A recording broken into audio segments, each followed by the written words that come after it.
Okay, everyone, it is February 13th, 3:35. Meeting commencing. Mr. Armendarez. Okay. Good morning, everybody. Can we, since we're sitting in this circle, I'm going to begin with using this book as the mouthpiece, I guess, the speaker or the microphone. So if I give you the book, then it's your turn to speak. Okay? Let me see. Oh yeah, and as I pass it around, the first question will be, what do you hope to accomplish in this meeting? It's the whole idea behind the meeting is to use these two books right here, who are from the same author, and then and then this book here, which is tier 3, and then this other book here, which has to do with tier 2, to introduce tier 2 and 3 to the whole staff through the Pbis team. So we're just helping out the Pbis team by doing this kind of like the community of practice team. So our community of practice team are going to go through this information and try to bring something to the Pbis team that will be effective. So Ms. Monique, can you review the norms for us, and have we agreed on the norms that we decided on last time? Yes, we have discussed and agreed on these 3 following norms. To give the person speaking your full attention and try not to make comments until they are done. Remain present and participate. And the purpose of the meeting, the agenda, I pretty much already said. We're using these books to review evidence and strategies. So what we're using also for for the data is we're using the stuff from the discipline reports. So last month we were up from the month before that, and we were up from year to date. This month we're down from last month, but we're still up from year to date. And a lot of the problems are minority students getting referrals and special ed kids getting referrals. So we've done other things at the site to try to get general ed teachers to be more empathetic for some of those kids' situation, like the group home kids, the foster home kids, the EL kids, and the special ed kids. And a lot of them do fall in the categories that we're targeting. So, Mr. Adams, do you want to start? What do you think could help? Yeah, so just from my experience, and looking a little bit at the data, I see, the referrals are kind of fluctuating, they're going up and down. And just from my experience, I think a lot of the EL students are having trouble voicing who they are in the classroom. I think this, for a lot of teachers on campus, they feel like if they can't understand what these EL students are saying, then they are not happy with it. So for instance, in my class, we're teaching basically ELD 5s, long-term English language learners. And of course, they default to Spanish when they don't know a word, which, that's a pretty normal thing to do. So I think isn't a big deal, but what a lot of them will do is if you give them the capacity, they'll speak only in Spanish, especially to people they know very well. Because a lot of these students are going from class to class to class with. And I can see how if a general ed teacher wasn't prepared to approach this in the right way, there might be some kind of problem with the way that, oh, you're not doing it correctly, you're not doing what I want you to do, you're off task, you're this and that. So I think one way we could use the restorative practice is not only to help the students to become better, but include the teachers in on this as well and help them understand that the needs of the students, what they are, and how to approach them, instead of just, oh, they're not doing what I want them to do, I don't know how to reach them, let me just write the referral and let that be somebody else's problem. I think that's a good way to look at it as a way we can help instead of just let them kind of float on from that. That makes sense. Fantastic. Pass this on over to Ready, Zach? Mr. Zach over here. So in discussion with the referral droppage versus ELDs, there's been a continued conversation of how to integrate more of the teachers to take on the responsibility of elective courses and how they can communicate with the special ed kids and the ELD population versus teachers that are not part of those programs that formerly used to be. So that's why there's the lowest droppage in these two populations not passing the courses or don't have a desire to take the courses because they hear the rumors or speculation that they either won't pass the class or the teacher's not going to help them well enough compared to the special education that they give versus the general education they get. Mix and match.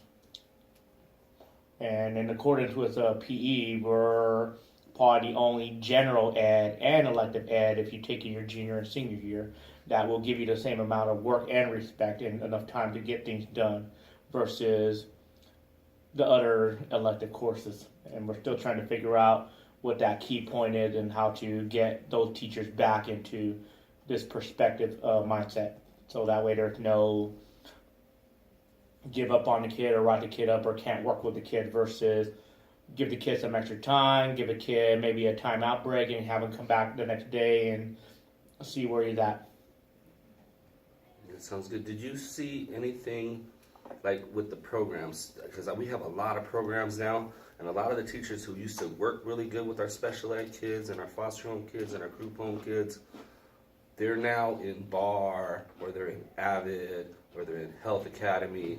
So the hand-picked teachers that we had are now doing other things that our kids aren't exposed to those teachers anymore. Do you think that has made any kind of difference? Do you guys think so? Or It does make a difference, however, it depends on the topic.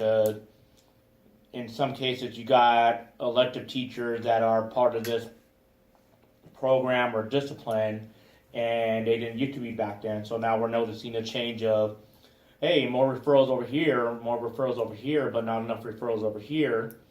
Vice versa, as of next school year, because that teacher that didn't do the referrals and got along with our kids or has some extra communication is no longer there, and they moved to a new program and they brought someone in that doesn't work with them well, or the kid doesn't work well because they missed this or that.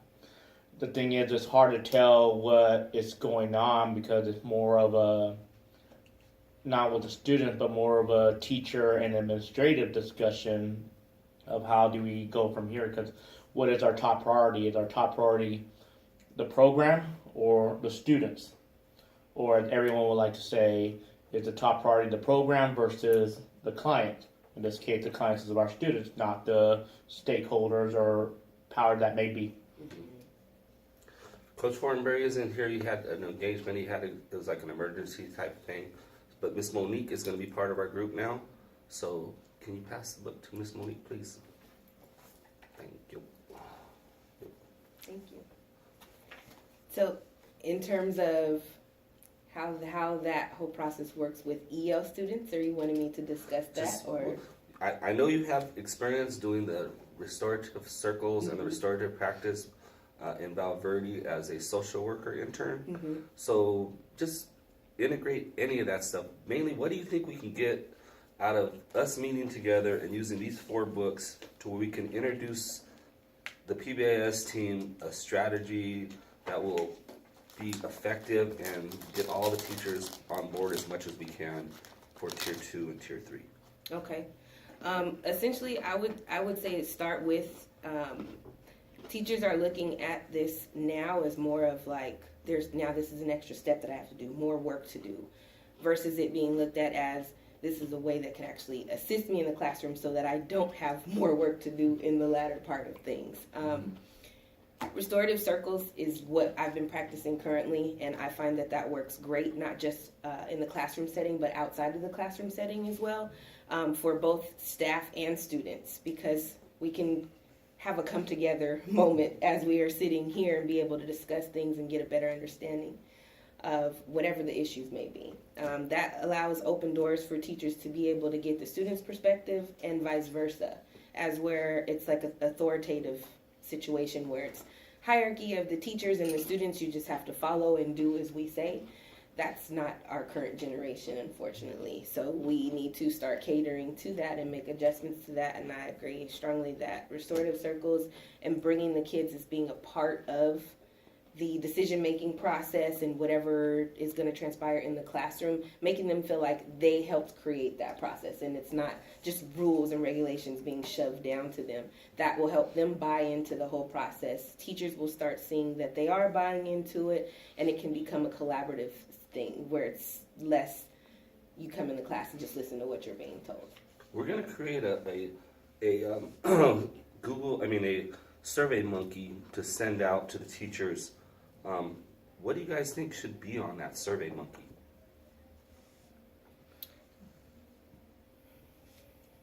That's actually a good question. because what I'm seeing here is that the teachers don't like to have to fill out additional forms, whether it be for one student or multiple students. The email thing kind of gets lax because people are reading or aren't reading, or they read a portion and not the whole email in its entirety, so there's a lot of missed information. I'd like to ask questions to find out how to bridge that gap, or what they would think would be more conducive to their schedule to where they can implement this, but it not feel like it's extra tedious or strenuous on them to have to do more work than what they already deal with throughout the day. That sounds good. I'm also going to bring up when we did the Champions for Student Success earlier, we did send out a survey, and I got a decent amount of information, and a lot of it was, like you were saying, the teachers just kind of like don't feel supported, you know, like with the discipline type of stuff, and they don't really want the more issues in their classroom. They feel that there's already enough issues in their classroom, so that's kind of why they're reluctant to have us like try to mainstream kids more often, or include kids that are like strong in the SDC department, but we're trying to like try them in the general ed populate with the population in the classroom. And we've had success, but then a lot of it does have to do with the teacher. Like Miss X has done a great job in math with the kids that we sent to her, and then Blackman has done a good job, and so has Odell with English, the kids we sent to her, to them. So I think I really do believe it does have a lot to do with the teacher. Well, something I was thinking about while you're talking about this is when I was doing my student teaching, we had a self-reflective survey that we gave to the students, and it asked the students, do you feel cared for in this class? Do you feel like you're listened to? Do you feel like you're part of this class? It's something I looked at, and of course I kind of like, oh, of course, that I'm going to get all hundreds back, I'm going to ace this test. And then you get it back, and it didn't have names on it, but it has an option if you feel like you want to include your name, so you want to have a conversation about this. And some of the students that did put their name down, I was surprised, because some students I feel like, oh yeah, I thought we had a good connection in the classroom. I felt like it, and it helped me be introspective about that and realize maybe I'm not catering everyone the way I could be. And it's something I think about even now, many years later. I don't know if that'd be the best thing to send in a survey, but it might be something that they might take away from that by asking these questions to them. Not only do you feel like you're being supported, but do you think you're supporting your students in the way that they would want to be supported? Because many of them need things that you may not even realize, especially the quiet students. You think, oh, they're just doing great, turning in B+, A- work, they're sitting there quiet, they're fine, but they may feel disconnected, and that's why they're so quiet. You wouldn't be surprised how we could raise them up. That's a good point. So to include that in a teacher survey may be difficult, but I think maybe something separate, or maybe we can find some way to add questions about that are maybe just introspective that we don't look at, but we allow teachers to say, am I serving them appropriately? Do they feel like I care about them in the classroom? I think that could be a very strong thing to do. Yeah, so some open-ended questions. That sounds really good. Not only that, with the discussion of the survey, we should also think about a portion of that survey, maybe 2 to 3 questions on which type of population do you have most in your class at time versus like how many preps do you have, how many courses are you teaching, and then go from there with the question of when you do discipline with ELD population, special ed population, how does that differ from general ed population? That's a great You can question. have the perspective of, okay, this kid doesn't show up, this kid doesn't do his work, I call home, I called in, versus special ed population of doesn't do his work, I'm calling the campo, I'm emailing his case carrier, done. Okay, is there any discussions on what happened between the two populations? Because again, you can contact parents, you can contact this, but how much effort does a general ed teacher put with the special ed? As far as I know, they just usually go with referral, discipline, or email case carrier. Parents, do they get contacted? Do they go the extra step? That's great. Miss Monique. Let's see. I'm wondering, as far as the survey, that's hard to really generalize because there's so much that embodies in the whole PBIS system in itself. whether you're going from tier 1 to tier 3. There's so much that can be done in tier 1 that can prevent so many other things. I struggle with getting like generalized questions because they are going to be more broad in order to have a fuller understanding of where the lack is or where the need is. I agree with all of you guys and the things that you said. Definitely the inclusion. I guess my piece is not necessarily from the classroom perspective, but more or less from the social aspect of things involving the student and their classroom environment. I'm sorry, I'm getting a loss of words here. No, I think that the inclusion, feeling like they are a part of something, is very important. And if they don't feel that, and then they have whatever their personal issues are at home where they don't feel that inclusion there, they're just going from place to place feeling like they're walking around aimlessly with no purpose. So if we can focus on not just being stuck in ourselves and our busy days and what extra work or things that we don't want to do to accommodate students, and think more or less, how do we make this experience for them the best experience possible in the 4 years, hopefully, that they're here, and not longer than 4 years, then I think that we can work together with that and get the students more engaged. I do notice that there is a huge separation between special education and general education as far as communication and the willingness to want to be a part of such things like IEP meetings, where that's very important for both the student and their parents to see that everyone is on board for their child.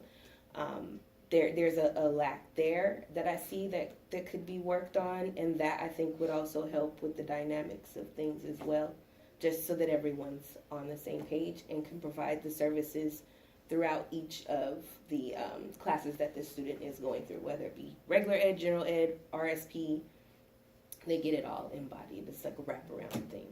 So. I'll make this little, final little comment, and then ask Mr. Adams to report out on what he believes we just went through. The one thing I want to say is I really believe that our kids that are in special ed, the EL kids, and the group of foster home kids, they really want normalcy. They want to be normal. They want to be like the other kids. They don't want to stick out because they're in a foster home or a group home or in special ed or they're learning the language. I think if we just really believe we're working on kids trying to fit in and assimilate correctly and positively, I think that's a big step. Fantastic. All right, so I'll read back some of the more major points we talked about. If there's anything you feel is left out, just let me know. So first of all, we're using the book as a microphone, which I think is a really great strategy. And the reason we're gathering here is to support our PBIS team on campus and reflection of just behavioral problems in general and how we're addressing them as a school. We talked about the 3 norms that we would like to address here. The 3 norms we agreed on are to give the person speaking your full attention and don't make comments until they're done, to remain present, and to participate. We talked about ELD students and ELD teachers taking more elective courses. I think Mr. Zapp is the one that mentioned that, and getting them prepared to teach, and maybe our teachers that we had that were prepared to work with our special education and ELD students are moving away from that into other positions, so we have kind of this vacuum of teachers who may be uncomfortable or not know what they're doing. Mr. Zapp mentioned in PE how they're being more adaptive in that way too, to try to address the needs of students where they can. We drew some questions about teacher dependency, about is it a problem of teachers or is it a problem of students, or what could it be there? And I think this kind of led into our discussion about restorative practices, about how these are kind of a prevention instead of the extra step. I believe you said that if we get this done first, teachers don't want that extra step, but this is actually the preventive. This is the ounce of prevention instead of the pound of solution afterwards. And I think that was a good thing to mention as well. We discussed being collaborative with our students. I brought up talking about them, asking if they feel like they belong in our class, understanding their opinions, and being introspective enough of ourselves as educators. I also said, or it was also mentioned that regulations versus general ed and special education. So I believe Mr. Zapp made the point that are we treating our discipline the same for our general education as we are for our special education students and AL students? So I think it was a very powerful point. And then we left off on the idea of inclusion and normalcy, that we don't want our students to feel like they're being pushed out or they're being singled out or the spotlight's on them. We would just like them to kind of be able to be a part of the classroom as anybody else would, and that we don't want to make them feel like our eyes are always on them. I think that sums up the major points that we discussed in this meeting. So do you want to close this up, Mr. Zapp? As far as our notes goes, that with Mr. Fortenberry out, Miss Monique will be part of the group in his stay. He'll be back soon. Other than that, everything's according with the minutes as discussed, unless there's any mentions of previous minutes that we need to go over for this. No, I don't think so. Do you guys think so? No. So we're adjourned then, right? At what time? 3:56. For the record, meeting is adjourned at 3:56, and do we have a motion for dismissal? I miss motion one. I'll motion. Okay, and we are approved. Right, cool. Thank you.